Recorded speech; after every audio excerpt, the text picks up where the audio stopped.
Hola, buen día. Bueno, chicos, vamos a empezar con la clase teórica correspondiente a la unidad número 6, que tiene que ver con la parte de metabolismo bacteriano. Voy a hacer presentación de pantalla y empezamos con la primera parte de la clase.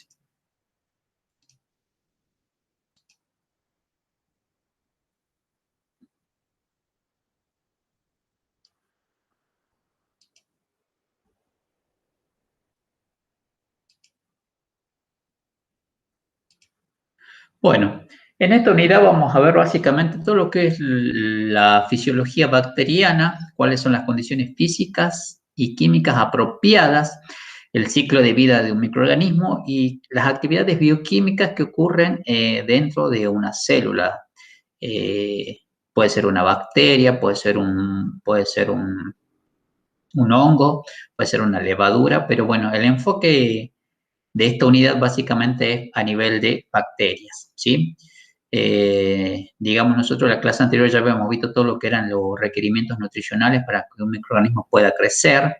Y también digamos que tenemos que ver los tipos o la clasificación de los microorganismos de acuerdo a sus fuentes, tanto de energía como de carbono, y eso va a influenciar mucho en lo que serían los procesos que ocurren a nivel celular o a nivel de bacteria, en lo que sería respiración, fermentación, y digamos los requerimientos principales de fuentes, ya sea de luz o de algún nutriente de naturaleza orgánica o inorgánica, ¿sí?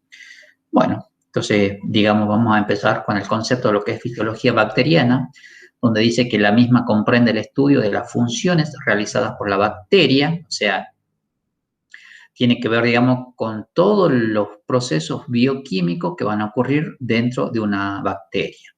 Acuérdense que las bacterias son muy eficientes fisiológicamente, sintetizan en forma muy rápida sus componentes celulares y en la misma se desarrollan una serie de procesos químicos que en su conjunto constituyen lo que nosotros llamamos el metabolismo bacteriano, ¿sí? O sea, la velocidad o la cinética, digamos, de crecimiento o de reproducción de una bacteria es bastante rápido, digamos, estamos hablando del orden de aproximadamente 20 minutos para una E. coli. Entonces, fíjense la velocidad con la que se ocurren las reacciones dentro de una célula bacteriana. Entonces, en esta unidad, ¿cuál es el concepto que ustedes tienen que tener presente? El concepto de metabolismo. ¿Qué es el metabolismo? Es el conjunto de reacciones y procesos físico-químicos que ocurren en una célula. Son la base de la vida a nivel molecular y permiten las diversas actividades de las células, que son crecer, reproducirse, mantener sus estructuras y responder a estímulos, ¿sí? ¿Y cuáles son las fases del metabolismo? El anabolismo y el catabolismo. ¿A qué le llamamos anabolismo? A la parte de formación de compuestos químicos o lo que también se conoce como biosíntesis, y el catabolismo sería la degradación de compuestos y lo que nos permite o permite en este caso a la célula bacteriana obtener energía, ¿sí? Son los dos procesos más importantes que se dan o que ocurren dentro de lo que nosotros llamamos metabolismo. Metabolismo, conjunto de reacciones químicas que tienen lugar en la célula. ¿Cuáles son las funciones básicas o específicas del metabolismo? Por un lado, obtener energía química del entorno, almacenarla para utilizar luego en diferentes funciones celulares. Convertir los nutrientes exógenos en unidades precursoras de los componentes macromoleculares de la célula bacteriana y formar y degradar moléculas necesarias para las funciones celulares específicas, como por ejemplo la movilidad y captación de nutrientes, ¿sí? Todas esas funciones son básicas y elementales que sí o sí se deben llevar a cabo en una célula bacteriana. Acá tienen un esquemita donde, bueno, nosotros decimos que cómo se vinculan estos dos procesos, el anabolismo y el catabolismo, ¿sí? Entonces, digamos, el anabolismo, ¿qué nos va a permitir? Por una parte, obtener componentes celulares que son indispensables para la célula, ¿sí? En tanto que a través del catabolismo nosotros vamos a obtener energía. Por un lado puede ser para el movimiento o transporte de nutrientes dentro de la célula y por otro lado va a ser energía que se utiliza para el desarrollo o para que ocurra, digamos, lo que sería el proceso anabólico, ¿sí? Y todo lo que no le sirve a la célula se elimina y se denominan productos de desecho. Acá tenemos lo mismo, digamos, explicado en otro cuadrito. Yo les voy proporcionando cuadritos para ver cuál les resulta a ustedes más fácil o accesible de entender. Entonces, nutrientes que contienen energías. ¿Cuáles son esos nutrientes? Los carbohidratos, las grasas y las proteínas. Estos nutrientes, a través de un proceso catabólico, nos van a dar como productos finales de baja energía dióxido de carbono, agua y amoníaco, ¿sí? Y en todo ese proceso, digamos, van a intervenir los famosos precursores o compuestos ricos en energía como el ATP, el NAD, el FAD, que ya lo deben haber visto en química biológica. Entonces la idea es que ustedes vayan recordando estos compuestos que son ricos en energía, ¿sí? Y después, digamos, a través de las moléculas precursoras, que serían los aminoácidos, los azúcares, ácidos grasos y bases nitrogenadas, que son componentes elementales, digamos, de estas macromoléculas, a través de un proceso de anabolismo, donde, digamos, nosotros vamos a obtener de nuevo macromoléculas celulares que son importantes para la célula, que serían proteínas, polisacáridos, lípidos y ácidos nucleicos, ¿sí? Por eso están relacionados tanto el proceso anabólico y el catabólico con por un lado, obtención de energía y por otro lado con la liberación de energía, depende de qué proceso se trate, de uno u otro. Las sustancias. Para que ocurran, digamos, todas las reacciones bioquímicas a nivel celular, existen unas sustancias que se denominan catalizadores. Dice que son capaces de acelerar una reacción química en las células vivas. Los catalizadores biológicos son las enzimas. Cada enzima actúa sobre un sustrato específico y cataliza exclusivamente una reacción. La función crucial de las enzimas consiste en acelerar las reacciones bioquímicas a una temperatura compatible con el funcionamiento normal de la célula. Y tenemos dos tipos de enzimas extracelulares y enzimas intracelulares. Las extracelulares efectúan cambios precisos en los nutrientes del ambiente externo para que puedan ser transportados al interior de la célula, en tanto que las enzimas intracelulares sintetizan el material celular y degradan los nutrientes. O sea que su presencia es importante. ¿Cuáles son las características? Tienen un alto poder catalítico y un alto grado de especificidad por los sustratos. Enzimas también es un tema que ustedes ya vieron en química biológica, así que yo ya lo doy como que saben de qué estamos hablando. En cuanto a las enzimas bacterianas, nosotros vamos a tener de dos tipos, unas que se denominan enzimas constitutivas y otras que se denominan enzimas adaptativas. Las constitutivas, su formación no depende de un sustrato específico y las adaptativas, su formación va a depender de la presencia de un sustrato. Esto ya lo había dado yo en la última parte de la unidad número 5, donde hablamos de nutrición microbiana, así que si lo quieren repasar, lo van a tener en esa parte. ¿Cuáles son las condiciones que afectan la actividad de una enzima o la actividad enzimática? La concentración de la enzima, la concentración del sustrato, el pH del medio y la temperatura. Todos estos parámetros van a influir, digamos, en la actividad enzimática. ¿Qué reacciones fundamentales se dan a nivel celular donde participan las enzimas? Reacciones de reducción, de oxidación, de deshidratación, de hidrólisis, de desaminación, de descarboxilación y de fosforilación. En todas estas reacciones van a participar o van a estar presentes siempre las enzimas, ¿sí? Acá tenemos una clasificación y el tipo de reacción que cataliza cada una de ellas. Dentro de la clasificación de enzimas tenemos las oxidorreductasas, las transferasas, las hidrolasas, las liasas, las isomerasas y las ligasas. Y acá tenemos el tipo de reacción que catalizan. Las oxidorreductasas, transferencia de electrones o reacciones de oxidorreducción. Las transferasas en transferencia de grupos. Las hidrolasas en reacciones de hidrólisis. Rotura de enlace por adición de agua. Las liasas, adición de grupos a dobles enlaces o formación de dobles enlaces por eliminación de grupos. Las isomerasas en la transferencia de grupos dentro de una misma molécula generando isómeros. Y las ligasas, formación de enlaces de tipo carbono-carbono, carbono-azufre, carbono-oxígeno, carbono-nitrógeno con gasto de ATP, ¿sí? Y acá tenemos, digamos, la reacción bioquímica que se daría a nivel celular, donde, por ejemplo, las hidrolasas catalizan reacciones de hidrólisis con intervención de agua.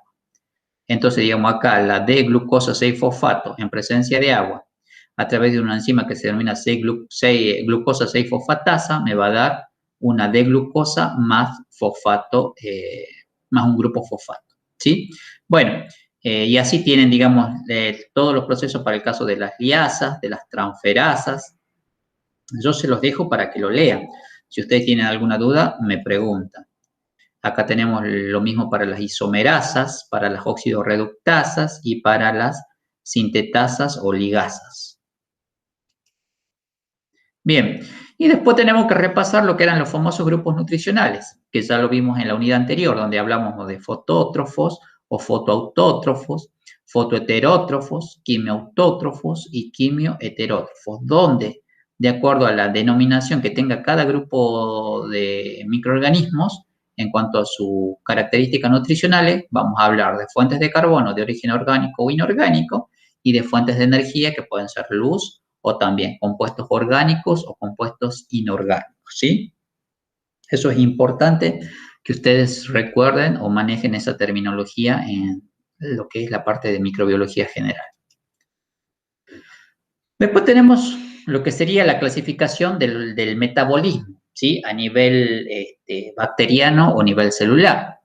Nosotros vamos a tener un metabolismo que se denomina, por un lado, quimio-organo-heterótrofo, donde, digamos, yo lo puedo abreviar de esta forma, QOH, donde las vías oxidativas de la glucosa, digamos, responden a este tipo de metabolismo, y la respiración puede ser aeróbica y anaeróbica. También tenemos un proceso, se puede dar un proceso de fermentación y oxidación incompleta. Por otro lado, podemos tener un metabolismo quimio-litoautótrofo. Esta sería la abreviatura, digamos, de este metabolismo, donde en este caso ocurren lo que serían los procesos de nitrificación, sulfatación y oxidación del hidrógeno. Y por último tenemos un metabolismo que se denomina fotolitoautótrofo, la abreviatura sería FLA, donde acá, digamos, lo que se va a dar es el proceso ya denominado fotosíntesis, la cual puede ser oxigénica y anoxigénica. Oxigénica, acuérdense que es presencia de oxígeno, y anoxigénica en ausencia de oxígeno. Nosotros, digamos, hacemos más hincapié en el que denominamos quimio-organo-heterótrofo. Bien, y acá aparece un compuesto que ustedes ya lo deben haber visto o escuchado en química biológica, el famoso ATP. El ATP básicamente dice que actúa como un transportador de energía o como intermediario entre aquellas reacciones que proporcionan energía y las que se consumen, ¿sí? Acá, digamos, tendremos un esquemita donde decimos que, por ejemplo, si la glucosa se va a metabolizar y como producto final yo voy a obtener dióxido de carbono y agua, en ese proceso de metabólico, que puede ser de anabolismo o de catabolismo, acuérdense en depende cuál de los dos, durante ese proceso, al yo obtener dióxido de carbono y agua, se me libera ¿qué? Energía, ¿sí? Esa energía que se libera o que se obtiene se denomina ATP, que es el famoso adenosín trifosfato. Ahora, ese ATP también se puede obtener ¿cómo? De una forma bioquímica o a través de un proceso bioquímico, a través de una reacción entre el ADP más el fósforo inorgánico, ¿sí? Este es un adenosín trifosfato y este sería un adenosín difosfato. Entonces, el ATP se puede obtener de esta forma, donde yo le agrego al ADP un fósforo inorgánico, o también a través del proceso metabólico de la glucosa. Ahora, ese ATP, que es un compuesto rico en energía, lo puedo usar, digamos, para que un lípido, digamos, esa energía de ATP la puedo utilizar ¿para qué? Para obtener un lípido, ¿sí? O también para este ATP también se puede desintegrar en alguna vía metabólica como ADP más fósforo inorgánico, ¿sí? Y ese lípido que yo obtuve también se puede obtener, digamos, a través de lo que sería un ácido graso más un glicerol, ¿sí? Entonces, digamos, el ATP va a estar presente siempre en todo lo que son los procesos metabólicos a nivel bioquímico intracelular. Acá lo tenemos, digamos, al ATP, cuál sería la estructura química. tenemos el grupo fosfato, el azúcar, que en este caso es una ribosa, que es una pentosa, y la adenina, digamos que es un compuesto de origen orgánico, donde tiene, digamos, en la estructura va a tener tanto grupos, átomos de carbono como de nitrógeno, ¿sí? La ribosa es un azúcar que va a tener grupos hidrógenos, carbono, hidrógeno, grupos oxidrilos y un oxígeno. Y el fosfato va a tener grupos fosfatos, acuérdense, que ya lo han visto en química inorgánica. Ahora, ¿para qué utilizan la energía los microorganismos? Básicamente para sintetizar grandes moléculas a partir de otras más pequeñas, para transportar sustancias hacia la célula microbiana y organizarlas en su interior, sacar las sustancias de desecho de la célula microbiana o para realizar la secreción y el trabajo mecánico también de lo que serían las células microbianas. Y estos serían los mecanismos que ya lo habíamos visto también en el trabajo, en la unidad número 5, donde hablamos de transporte pasivo, donde no se consume energía, y dentro de lo que es el transporte pasivo, donde no hay consumo de energía, tenemos lo que es la difusión simple. Las moléculas pasan a través de una bicapa lipídica, sin que intervengan proteínas, y así se difunden, por ejemplo, el oxígeno, el dióxido de carbono, el agua y la urea. Después tenemos la difusión facilitada. El transporte se lleva gracias a la intervención de unas proteínas que se denominan proteínas transportadoras y que pueden ser de dos tipos. Por un lado tenemos lo que son las proteínas de canal, que son pequeños poros que permiten el paso fundamental de iones inorgánicos como el sodio, potasio, cloro y calcio en su estado iónico, por lo que también se denominan canales iónicos y se abren o cierran en respuesta a estímulos eléctricos o a moléculas transmisoras. Y también tenemos proteínas transportadoras que se denominan permeasas, que permiten el paso de solutos orgánicos mediante un cambio en la forma de la molécula transportadora, que sería en este caso una proteína. Después tenemos el transporte activo y la translocación de grupos. En el transporte activo existe lo que se denomina un gasto de energía y requiere de un sistema enzimático. Para introducirlo contra un gradiente de concentración, la sustancia que se transporta se combina en el exterior con un transportador unido a la membrana, que posteriormente la libera en el interior de la célula sin que sufra ningún tipo de modificación química. Y en la translocación de grupo es el proceso en el que se modifica químicamente el compuesto que se transporta a través de la membrana.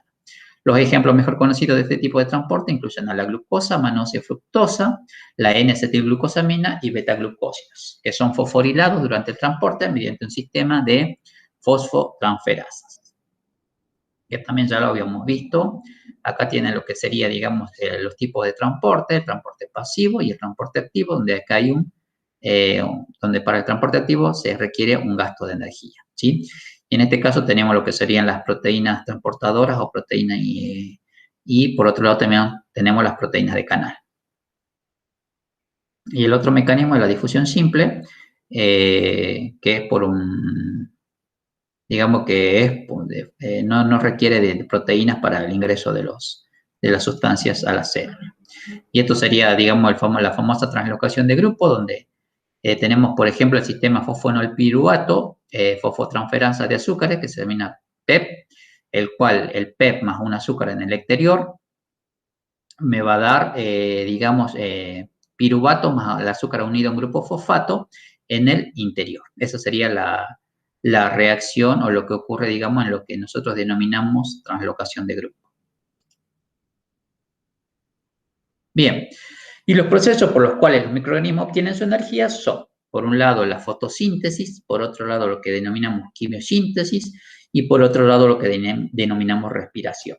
Dentro de la respiración vamos a tener una respiración que se denomina aeróbica, otra que se denomina anaeróbica y otra que se denomina un proceso de que nosotros llamamos fermentación. ¿Qué es la fotosíntesis? Se produce gracias a la energía luminosa. En sentido estricto es la conversión de energía luminosa en energía química. La realizan las plantas, las algas y las bacterias fotosintéticas. La quimiosíntesis se produce gracias a la energía desprendida en reacciones de oxidación, en la que intervienen compuestos inorgánicos y la realizan lo que denominamos las famosas bacterias quimiolitótrofas. Ahora, dentro del metabolismo productor de energía, en los seres vivos, la utilización de la energía potencial contenida en los nutrientes se produce por reacciones de óxido-reducción. Hay sustancias que van a aceptar electrones y otras que las ceden. En las bacterias, los sistemas de oxidorreducción que transforman la energía química de los nutrientes en forma biológicamente útil incluyen a la respiración y a la fermentación. O sea, son procesos metabólicos importantes que se dan a nivel microbiano y que tienen que conocer de cierta forma. Bueno, en la fermentación, tanto la molécula dadora como la aceptora de electrones son compuestos orgánicos. Esto es importante que reconozcan. Y en la respiración hay un aceptor final de electrones exógeno, que cuando es el oxígeno se denomina respiración aeróbica y cuando es un compuesto inorgánico hablamos de respiración anaeróbica. Entonces, para el caso de la fermentación y la respiración vamos a hablar de un aceptor final de electrones. Sí, acuérdense que son procesos de oxidorreducción donde dependiendo del aceptor final de electrones, si es un compuesto orgánico es fermentación, y para el caso de la respiración, si el aceptor final exógeno es el oxígeno, la respiración es aerobia, y si el aceptor final es un compuesto de origen inorgánico, la respiración es anaerobia. Y acá tenemos ejemplos. Para el caso en las bacterias, el aceptor final de electrones puede ser el oxígeno, el nitrato o el sulfato o sustancias orgánicas. Esta capacidad de aceptor final de electrones permite clasificar a las bacterias en tres grupos. Aerobios estrictos, receptor final es el oxígeno, por ejemplo, para Mycobacterium tuberculosis. En los anaerobios estrictos, el receptor final puede ser un grupo sulfato o nitrato, y este sería el caso Clostridium perfringens. Y después tenemos los aerobios facultativos, donde la respiración puede ser aeróbica o anaeróbica, o también se puede dar lo que sería la fermentación. En este caso tenemos la mayoría de las bacterias patógenas para la especie humana. Bueno, y ahí vamos a detener esta primera parte de la clase porque después ya vamos a empezar a hablar de todo lo que, las diferencias, digamos, entre lo que es la respiración aerobia y anaerobia, el rendimiento energético y todo lo que hace al metabolismo, digamos, de las bacterias. Entonces yo voy a detener en esta parte de la grabación y luego sigo.